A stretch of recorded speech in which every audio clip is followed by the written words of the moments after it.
think like most of America, the first thing we did was wept. We wept for the survivors, for those people, the fight for justice. They were with community leaders. Tony Garcia brought us to Su Teatro, where we sat in the very room where he's welcomed Dolores Huerta time and time again to sit with these community leaders and plan and execute. Ramon del Castillo and our friends who helped create the march that honored Cesar's legacy, that they suffered while being called to this work. To honor their courage and their commitment, we will remove Cesar Chavez's name from the holiday. We will remove it from the park. We will remove the bust and the plaque in his honor. And we will start a community process led by the folks standing behind us to have a thoughtful conversation about how we will rename each of those assets in a way that honors the leaders and the spirit of the movement that brought them forward. But we also today commit to another truth, which is we will not let the sins of one man set back the commitment of a community who has fought for decades to deliver on the fundamental belief that everyone is entitled to justice. That's right. And that is why in the midst of this mourning, we think it is actually more important than ever to celebrate that movement. And last night, folks said over and over, this movement was never about one man, but it was always about one big idea. And that idea is si se puede. Yes, we can. Si se puede. Si se puede. Si se puede, yes, we can demand more. Si se puede, yes, we can organize workers. Si se puede, yes, we can insist that everyone is seen. Si se puede, we can insist that no one is illegal in this country. Si se puede. And that is why on March 31st of this year, we will together celebrate in Denver the holiday of Si se puede. To celebrate the spirit and the leaders who made that movement possible. But as Lily said last night, this year we also recognize that the powerful truth of this message has a second meaning. Si se puede. Yes, we can. Yes, we can raise our voices to tell the truth even when it's hard. Yes, we can raise our voices to hold people accountable no matter what positions of power they are in. Yes, we can insist on celebrating the women and girls who led this movement, who led every American movement that ever mattered, even when they weren't seen or recognized or celebrated. And even when at times the very innocent desire that led them to want to help others led to their own brutal assault. Yes, we can raise their voices. And si se puede, yes, we can celebrate the spirit of a movement dedicated to the notion that everyone is entitled to justice. Si se puede. And that belief that we can do both of those things at once, that yes, we can celebrate the movement and celebrate those voices, is what Denver will celebrate on Si se puede. I would like to introduce my friend and colleague who I've spent the last 24 hours working through this with, the woman who is the daughter of a warrior who led in this movement for decades and is herself now one of the fiercest warriors leading in this movement today. Always a thoughtful voice, never willing to step down, always willing to listen. Please welcome the person you should be proud to have be the president of your city council, Amanda Sandoval.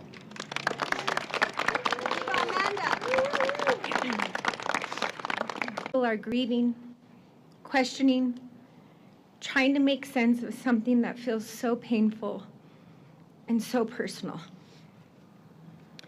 First and foremost, I want to acknowledge the survivors. To say clearly, we see you, we hear you, and most importantly, we believe you. The harm described is real. It matters. There is no legacy, no title, no movement that should ever come at the cost of someone's safety, dignity, or humanity. I also want to acknowledge the families. I keep thinking of Cesar's family and all the victims' families and those directly impacted, and the many families like mine in our community who are carrying this pain in their own way today.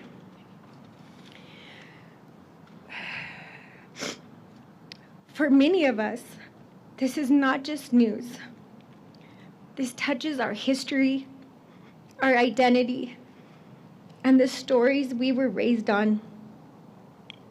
As the mayor mentioned, a group of us gathered last night, community leaders, neighbors, residents, myself, not as an official, but as people. We sat together in that pain. We shared our heartbreak and, most importantly, our disappointment. And we asked a simple question, but an important one. What does our community need from us right now? What we heard was clear.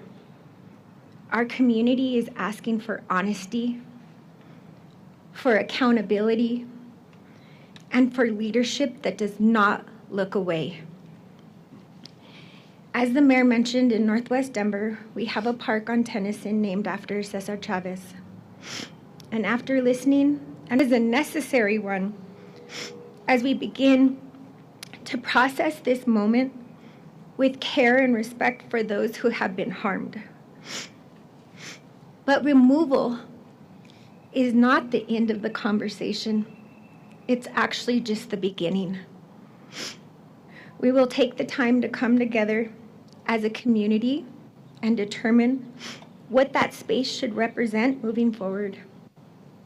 Because the labor movement, the farm worker movement, that history is bigger than any one person. It belongs to the people, La Raza.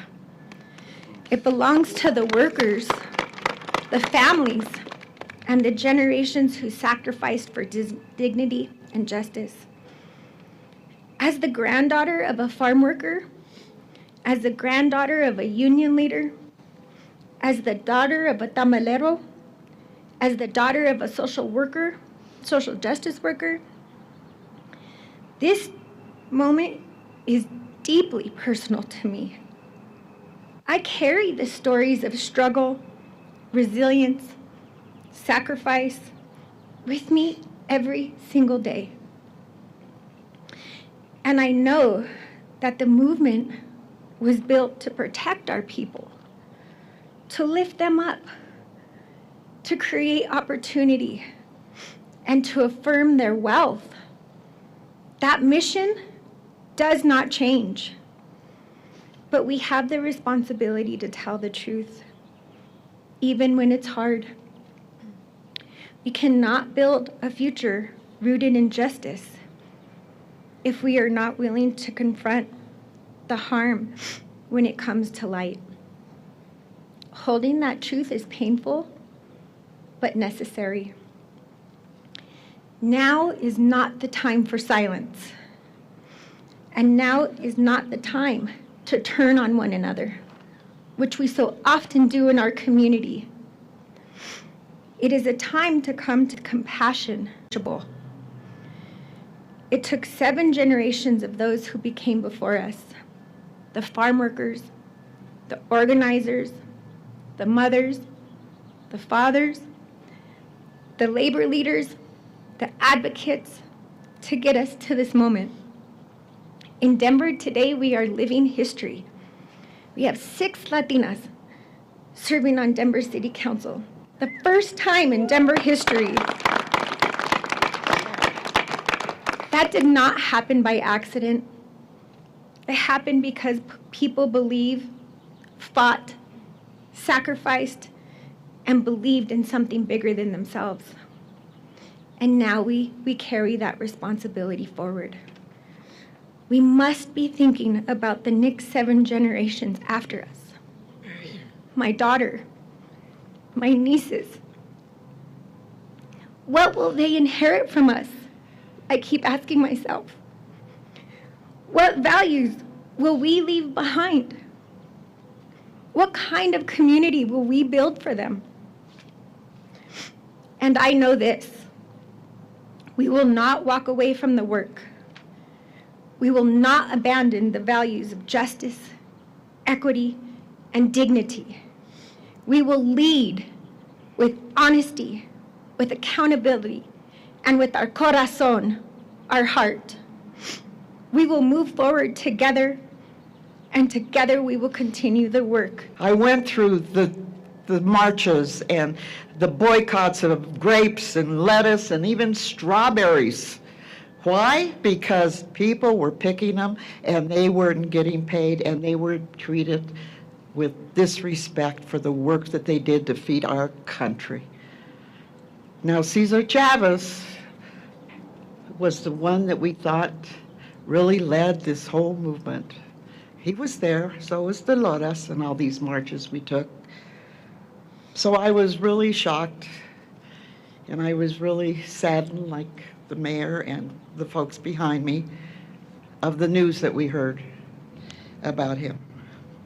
But we have to take this as a community, as an opportunity, not only to regroup, and I want to thank the mayor for his leadership. I want to thank President Sandoval for her leadership to continue to recognize the importance of Si Se Puede, because that means yes, we can. And we have got to teach our young people that Si Se Puede means 2026 all the way to the next generations, because if we just stop now, our stories that we have will not be told.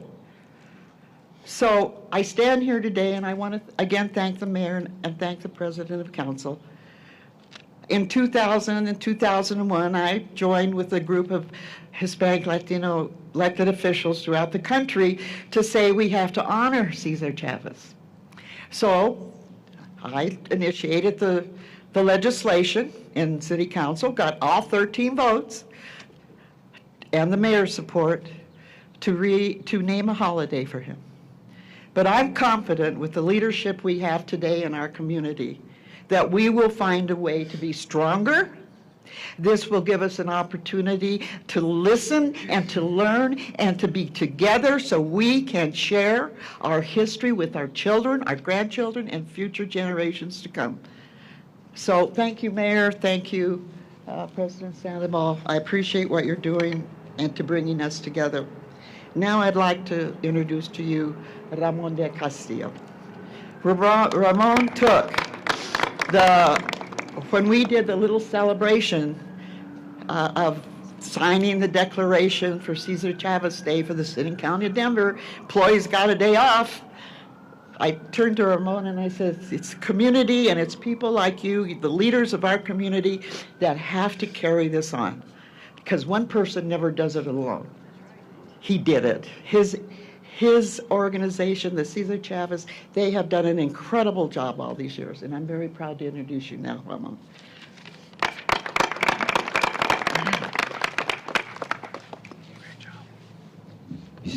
Good morning. Can you hear me? Yeah, it's really a pleasure to be here. I never imagined moving to Colorado in 1972 that I would be in this kind of a position. I wrote a poem for Dolores Huerta called, let me see if I got it right here. Abra la puerta para Dolores Huerta. But I decided that rather than do that one, I was going to hit on an issue that we've been talking about that's paramount in the country, in North America. That's called immigration. That is really an issue I fought for in the 1970s, against the Rodino bill, the Reagan administration, and all of them. So this is not a new issue. I am second generation Chicano, Mexican American. My grandparents were born in Mexico. My parents were born here. But the struggle has always been in my heart. So I thought I would read a poem called When an Immigrant Dies, because that's the common group that we're dealing with that's having the question of survival, the question of justice, the question of participation in its civic participation in a free society.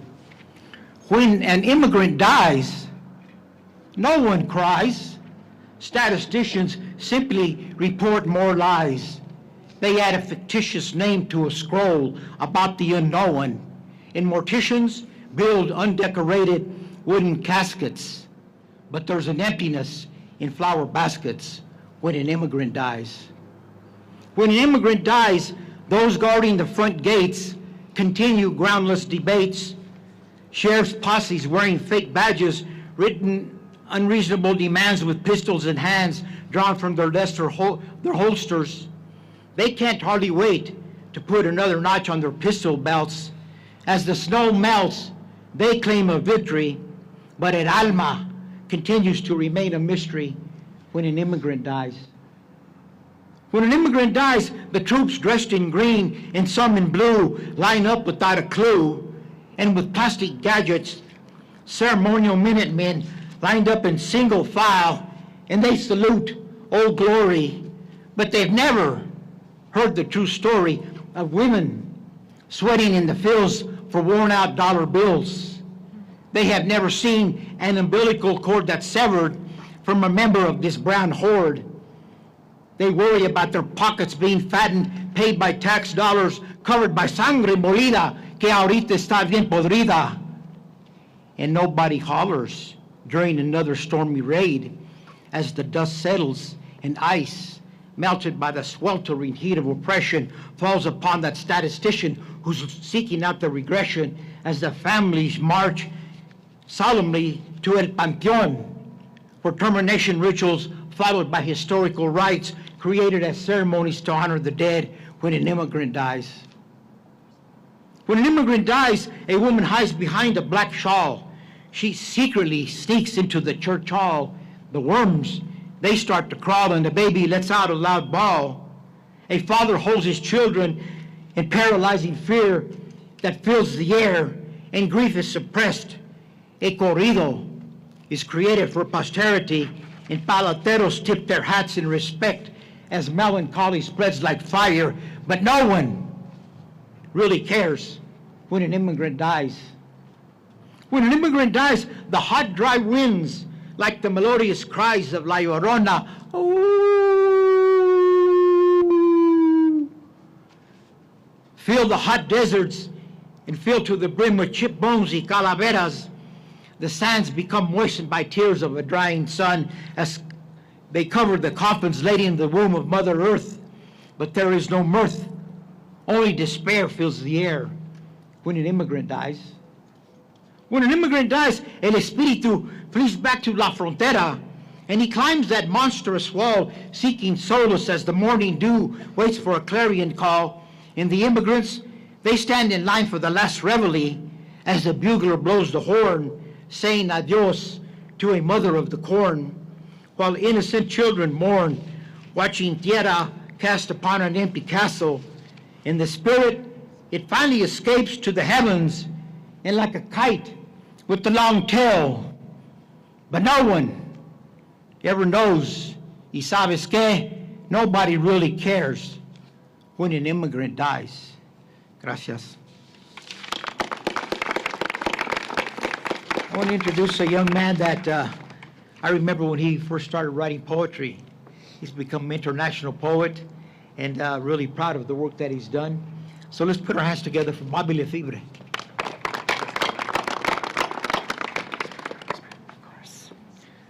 I'm going to just keep us moving. I do consider myself a product of these generations that have come before me, and it's no surprise that we have poetry on this stage today.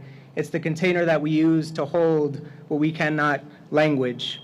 This poem I wrote last night after conversations with Amanda, and it's called Si se puede, still. We learn to say it with hope, with orgullo, with voices like a sunrise warming the day. Si se puede. Crossing from hunger to dignity, from bent backs to unbroken will. Every bridge carries the weight of those who built it, and sometimes splinters rise. Truth has a way of arriving like dust in the fields. It settles on everything, refuses to be ignored, finds its way into the mouth, into the lungs, the spirit. And when it does, we stand there, hands calloused from believing, hearts tender from inheritance, asking what survives when the myth cracks. Movements are not monuments. They are living, complicated, full of bones and seeds. They are motion. Women with voices like thunder carving space inside rooms that forgot them. Workers stitching power into the seams of their own names. Children learning that dignity is a right that blooms even in drought. Si se puede. The phrase is yours, is mine, is theirs. It does not belong in a single mouth. It belongs to the campesinos who whispered it between rows of grapes and lettuce, to the organizers who still carry it door to door like a sacred murmur, to the next generation who wear it like a future they refuse to forfeit. Truth demands courage, the kind that understands that liberation must be just, or it is not liberation at all. We are not here to preserve monuments. We are here to harvest futures, to face the shadows without abandoning the light. The movement is the collective inhale of people who refuse to disappear. Si se puede. Say it like a promise, like a prayer, like a hand reaching for another. Justice is not fragile. It will outlive us all. It will become better than us if we choose. Si se puede, and still, together, we rise to live it. Si se puede, say it. Si se puede, say it. Si se puede. One more time. Si se puede. Thank you.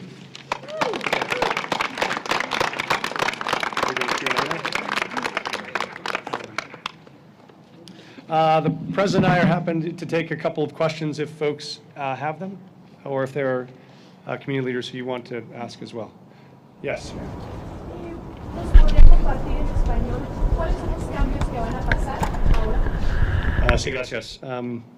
Hoy anunciamos unos cambios aquí en Denver sobre la holiday de Cesar Chavez, y es importante que gente sabe dos cosas. La primera es que vamos a cambiar el nombre de los parques y otras cosas aquí que tiene su nombre, pero también vamos a quedar comitados a este movimiento y vamos a apoyar a toda la gente y a lo más las mujeres y niñas que pelearon para avanzar esa causa, y por eso vamos a celebrar este año la Día de Si Se Puede, que va a celebrar ese movimiento y la gente que han sido los líderes.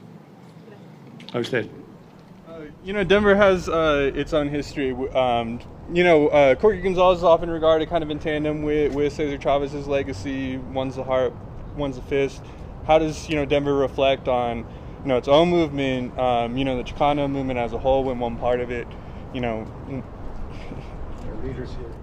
So thank you for that question. The Chicano movement often is thought about hand in hand with the labor movement. And the Chicano movement had the same values: justice, dignity, and rights for those who were unseen. And so we will continue to play that out here in Denver. Oftentimes, the Gonzalez family says, I am the daughter of the Chicano movement. And there's no accident in why we are in leadership today. So we will still honor those who have come before us. And it wasn't just the Chicano movement. We had legislators at the state. My father was a state senator.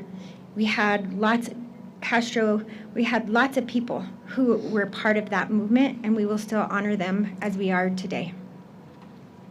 Mayor, have you reached out to the federal government about the federal building that also bears? Well, we have not done that yet. I think we anticipate it. We also are working with this community to reach out to other important leaders, most notably Dolores Huerta. We would love her to be a part of this discernment and deliberation with us, but we have not yet talked to the federal government about their buildings. Mayor, when can we expect the bust and the plaque at the park to come down? I know they're covered this morning. I think those are coming down today. Yeah. Is that the plan? Yes, our plan is those will start coming down today. Yes. I'm sorry, have you decided that it will be Si Se Puede Day going forward, or is that just this year? Is that still being worked on? Thank you. That's just this year. This group wanted to make sure there was a celebration this year, that it celebrated the movement that it was dedicated to. That seemed like the right idea to capture that movement, but then the community will decide long-term what we want that holiday to be named, along with the other assets that are honoring the movement.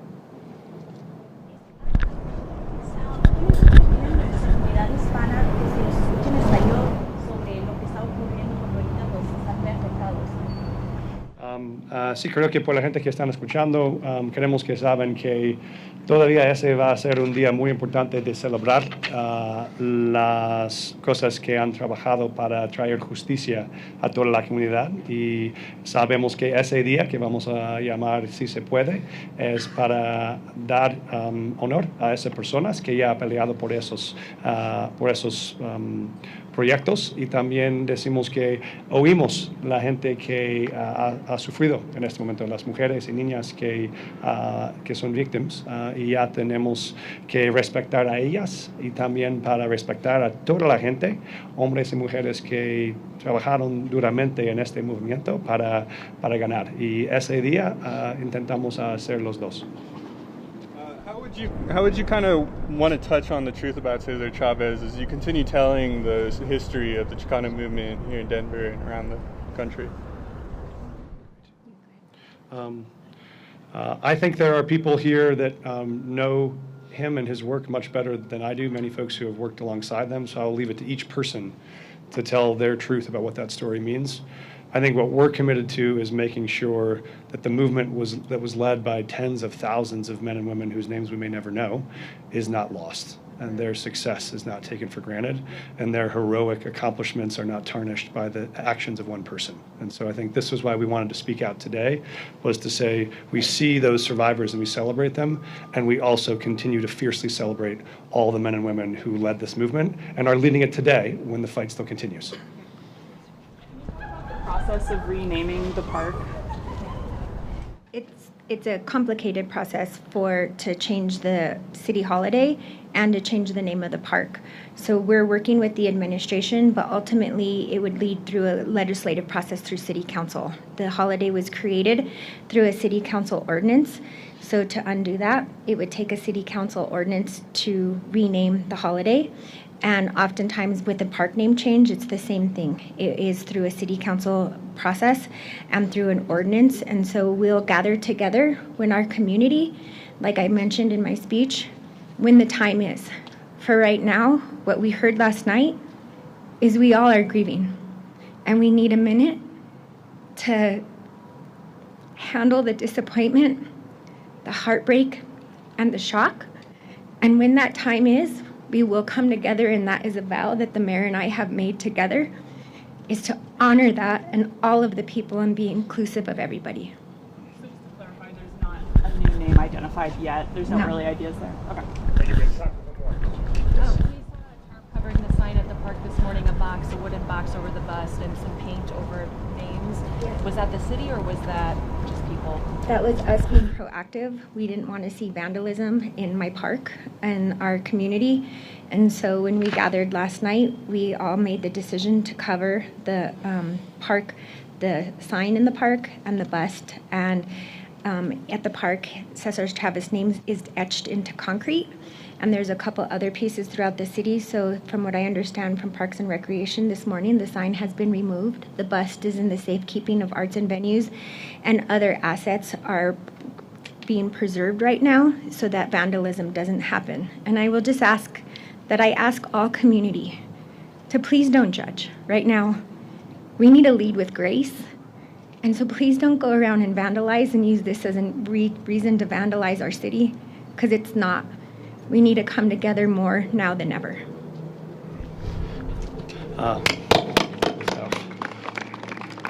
I'll just close with one thing, which is I think sometimes as the mayor, one of your jobs is to be the chief storyteller of your city's history and your city's leaders. And this day is about the folks who are standing on these steps behind us. These are the folks and the folks sitting in the crowd here who led this movement in this city and around the country for decades. And those who led it and were victimized in it deserve justice, and we need to hear and recognize their stories. And all of those who led it and delivered historic accomplishments for it need to continue to be celebrated and seen and honored. And so that is why this day is our commitment to both say we'll hear those folks whose voices need to be heard, and we will also continue to celebrate the incredible successes of a movement led by the heroes that stand behind us, who've made the lives of workers and undocumented residents in this city dramatically different than they ever would have been without their courage. So thank you for being here, but most of all, thank you to the leaders and elders behind us who have led this movement for so long. Thank you so much for being here.